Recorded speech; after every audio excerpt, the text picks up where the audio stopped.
Muchas gracias por aceptar este encuentro con la asociación. Os agradecemos desde Asprima vuestra participación en esta ronda de preguntas y sin más te voy a remitir la primera cuestión. ¿Qué destacarías como aspectos positivos que han sucedido en tu compañía en estos duros 12 últimos meses? Y también me gustaría conocer tu opinión sobre los mismos aspectos positivos en el sector. Bueno, a mí hay dos cosas que cuando llegó la pandemia y todos entramos un poquito en shock, cierto miedo a las cosas que podían suceder y que podían venir, todos manteniendo en la retina la dura crisis que sufrimos en el 2007, que fue tremenda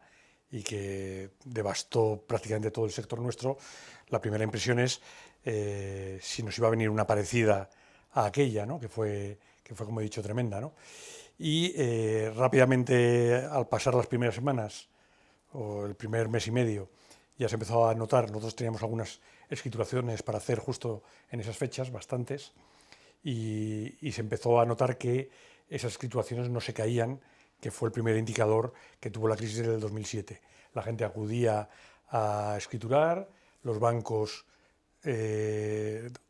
concedían las hipotecas que tenían preasignadas y las escrituraciones y las entregas se producían, ¿no? Entonces, rememorando justo hace un año esos acontecimientos, lo primero que podemos destacar como positivo es un cierto aprendizaje de la otra crisis. En la crisis anterior la banca tuvo un comportamiento muy duro hacia el sector, que derivó en la entrada en crisis de muchas promociones y a su vez de muchas compañías, que es la agregación de esas promociones en crisis, ¿no? Entonces, independientemente de los errores que se pudieran cometer en la otra crisis, yo creo que más vinculados al factor suelo, a la compra de suelos, el desarrollo, la primera enseñanza es que seguramente todos hemos aprendido un poquito. Los perfiles de los clientes, pues es posible que fueran también diferentes, que hubiera menos inversores, que hubieran más adquirentes reales de vivienda. Y la banca también, yo creo que ha aprendido en estos últimos 14 o 15 años desde aquella crisis y parece que cuando un proyecto de estas características se arranca, pues lo razonable es que todo el mundo lleve ese proyecto al final. El promotor que tenga la capacidad financiera y económica para desarrollarlo y llevarlo hasta el final, aunque vengan situaciones inesperadas, el cliente que haya tomado una decisión consciente de compra y la banca que sea capaz de acompañar hasta el final de ese proceso. Porque si se interrumpe es cuando la enfermedad se vuelve más grave y se cronifica, ¿no? Y se cronificó durante algún lustro o lustros, ¿no? En la crisis anterior. Entonces, la primera buena noticia es que algo hemos aprendido de aquella crisis, ¿no? La segunda buena noticia, si se puede denominar así, en relación al sector, obviamente, y no en relación al país, que ha sido todo muy complicado, es que la imposibilidad de gastar y de consumir en determinados sectores, por razones obvias que todos conocemos, fruto de la pandemia, ha derivado, no en todos los sectores de la población, porque algunos lamentablemente han podido sufrir una afectación al empleo, pero en los sectores de población que no han tenido ese problema de desempleo, esa incapacidad o esa limitación para gastar ha derivado en una acumulación de ahorro que es muy conocida porque se ha comentado en los medios de comunicación, que lo que ha hecho es que se hayan tomado decisiones de inversión de ese ahorro en vivienda, por varias razones. Una, porque seguramente es un buen producto en el que colocar el ahorro para luego a su vez poder alquilar esa vivienda, y sobre todo en un entorno que ya veníamos arrastrando desde la anterior crisis de tipos de interés muy bajos, que ahora aparentan con extenderse, no sé si para toda la vida, pero por un largo periodo de tiempo. Entonces, ese ahorro generado pues ha visto como un buen destino de ese ahorro podía ser la inversión o la compra de vivienda, vinculado a la tercera pata de elementos positivos en los cambios que ha habido en este último año, que es la vivienda ha pasado de ser un lugar donde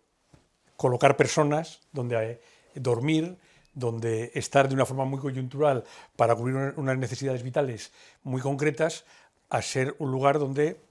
convivir, no sé si disfrutar también en muchos casos, agrupar a la familia, trabajar, estudiar, y por tanto ha derivado en que se ha puesto de manifiesto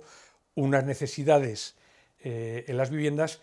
que antes seguramente también podían existir, pero que, como se planteaban en momentos muy coyunturales, muy puntuales y de una forma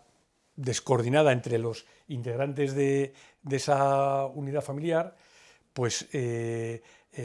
han relevado la necesidad que tienen muchas familias de dormitorios más grandes donde los hijos puedan, a la vez que duermen, estudiar de forma separada de su hermano, porque están habitualmente en cursos diferentes y tienen que tener un ordenador que emite sonido e información y puede molestar o puede imposibilitar o dificultar el uso compartido por parte de los niños que puedan vivir en esa casa, y que en muchos casos hasta ahora muchos de los dormitorios que se diseñaban y que se tenían en las viviendas normales de cualquier ciudadano eran dormitorios con una cama, pero había muchos dormitorios que no tenían ni siquiera espacio para una mesa de estudio. En los matrimonios se pasó exactamente igual. La obligatoriedad del teletrabajo durante muchos meses y la irrupción de ese teletrabajo, que puede permanecer en algún caso para el futuro, pone de manifiesto también que en un matrimonio, si trabajan los dos integrantes del matrimonio, pues necesitan 2 mesas de trabajo para trabajar cómodamente, poder extender sus papeles y poder... Incluso 2 espacios diferentes. Por eso digo que al estar, iba a decir lo mismo que con los niños, ¿no? Al estar 2 personas teletrabajando simultáneamente, pues lo normal es que necesiten 2 mesas de trabajo. Y, hombre, resolver eso de una forma casual y rápida, pues se puede hacer casi en cualquier sitio. Pero resolver eso con 8 horas de trabajo diarias, pues ya exige unas condiciones de uso y de disfrute pues diferentes. Entonces, aparentemente, pues ha habido una eclosión de demanda fruto de la suma de estos 2 factores que decía, o que han podido operar en algún caso incluso de forma independiente, pero estos 2 factores han irrumpido, derivando en que hemos detectado una demanda de vivienda que pensábamos que se iba a perjudicar y que en absoluto se ha perjudicado, al menos se ha mantenido, si no en algunos casos ha mejorado, de gente que buscaba una vivienda más amplia, con dormitorios más amplios, donde los niños pudieran estudiar a la vez que duermen y ocupan su espacio privativo, espacios donde una pareja pueda teletrabajar desde su domicilio durante el periodo de tiempo que se necesite. También ha puesto en manifiesto unas nuevas necesidades en relación a lo que citaba antes de disfrute y permanencia de más tiempo en la vivienda, y por tanto pues viviendas con más luz, viviendas con terrazas, unifamiliares con un pequeño jardín donde se pueda disfrutar de un espacio más amplio y más agradable. Pues eso ha irrumpido, y yo creo que ha irrumpido para quedarse.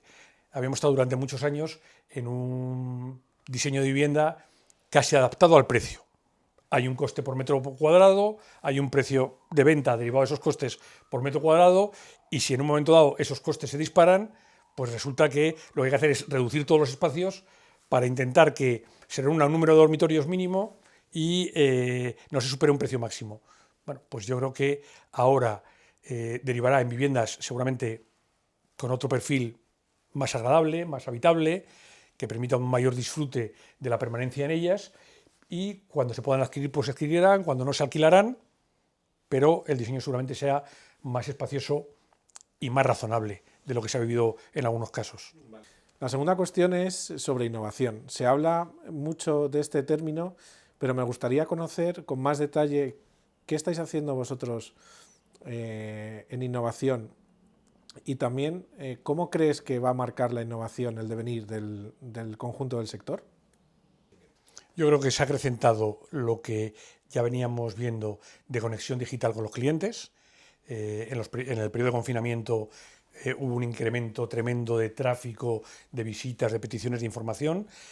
Por tanto, esa conexión digital que ya existía se ha puesto de manifiesto que llegó para quedarse y para incrementarse en el futuro. El cliente primero quiere tener mucha información y luego tomar sus decisiones, y a partir de ahí pues, se pueden producir otro tipo de relación con el cliente en cuanto a visitas a la localización concreta de donde se van a desarrollar las promociones, al entorno que pueda haber alrededor de esas promociones, pero la conexión digital, la petición de información para que el cliente se haga una foto inicial lo más completa posible, eso ha llegado para quedarse, lo ha puesto de manifiesto esta situación de confinamiento. La vida es muy digital, para conocer las cosas ya no hace falta ir a visitarlas y a tocarlas, aunque se pueda complementar al final con esa última conexión real. Pero esa conexión digital cada vez va a ir a más, y todo lo que se invierte en eso pues tendrá frutos.